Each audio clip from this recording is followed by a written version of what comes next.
এদেশের মজলুম জনতার প্রতীক্ষিত প্রত্যাশা এই বিচার মাধ্যমে পূরণ হয়েছে। আমরা নিয়মতান্ত্রিকভাবে সুক্রিয়ার সাথে এই রায়কে স্বাগত জানাবো।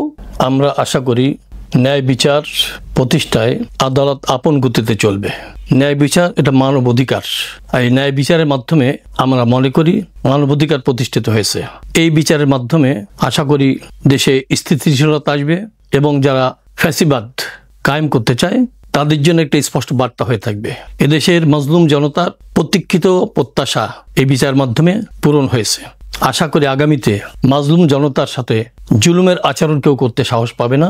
এভাবে যদি ন্যায় প্রতিষ্ঠার জন্য আদালত ন্যায় বিচার নিয়ে সামনে চলতে থাকে, আদালত অবিতর্কিত থাকবে, আদালতের ভূমিকা থাকবে নিরপেক্ষ এবং ইনসাফ ভিত্তিক।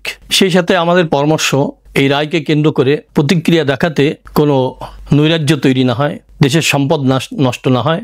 আমরা নিয়মতান্ত্রিকভাবে সুক্রিয়ার সাথে এই রায়কে স্বাগত জানাবো, আর দেশের রাষ্ট্রের জানমাল ক্ষতি না হয়, মানুষ নিরাপদে তাদের অবস্থানে বসবাস করতে পারে। এটা দেশবাসীর প্রতি আমাদের উদাত্ত আহ্বান। আসসালামু আলাইকুম রহমতুল্লাহ বারাকাতুহু।